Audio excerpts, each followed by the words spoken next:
हाय बच्चों, कैसे हो? Hope you are all are doing fine. Myself doctor Shalu Vashishth और मैं आपकी काउंसलिंग में स्टेप बाय स्टेप हेल्प कर रही हूँ बेटा।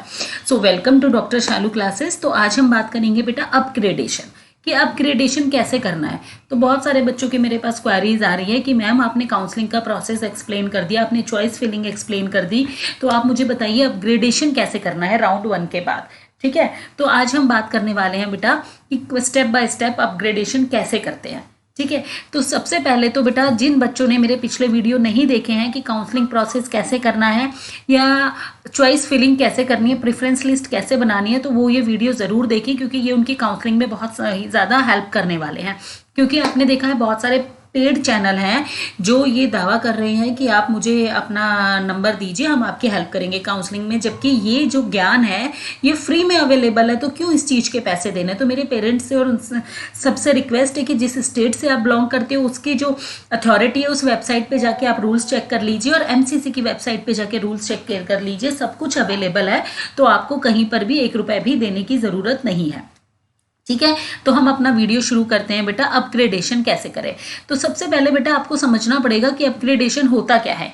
मान लीजिए आपने राउंड 1 की काउंसलिंग के अंदर पार्टिसिपेट किया, आपने वहां पर कॉलेजेस की 50 कॉलेजेस की लिस्ट आपने उसको फिल कर दिया, 50 कॉलेजेस की लिस्ट आपने उसमें भर दिया।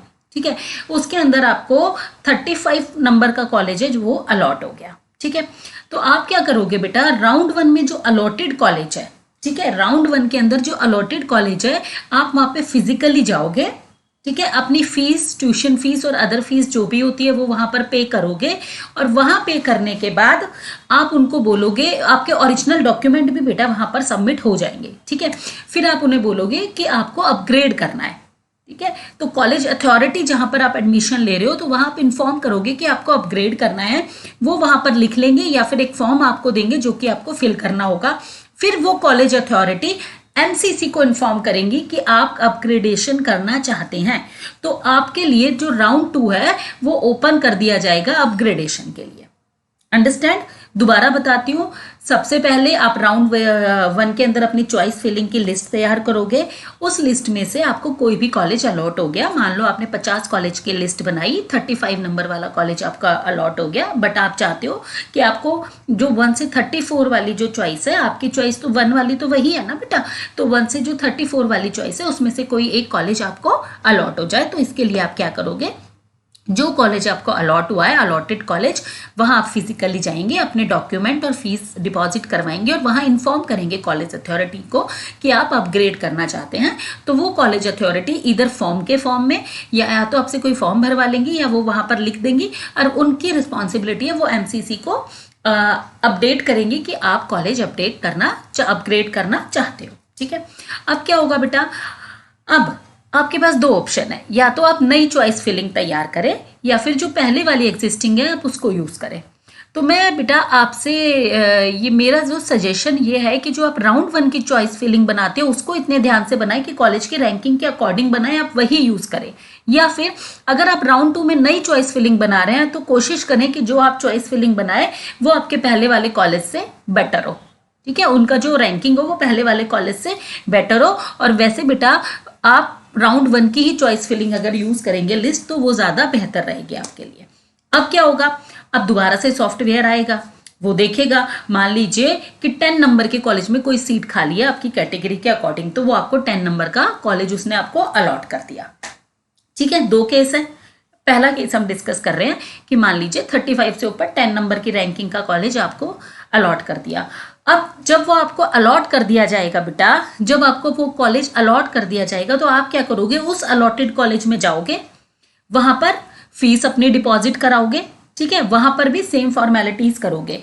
अब क्या हो गया बेटा, अब आपके पास ओरिजिनल डॉक्यूमेंट नहीं है, तो आप क्या करोगे, पुराने वाले कॉलेज में जाओगे जहां आपने फीस सबमिट करी थी, वहां से आप अपने डॉक्यूमेंट और रिलीविंग लेटर वो आपको देंगे, तो वहां से वो डॉक्यूमेंट अपने और रिलीविंग लेटर लोगे और आपने जो फीस डिपॉजिट कराई है आप उसको वापस मांगोगे, तो वो कुछ अमाउंट रीएलोकेशन का कुछ अमाउंट डिडक्ट करके आपकी फीस आपको वापस कर देंगे।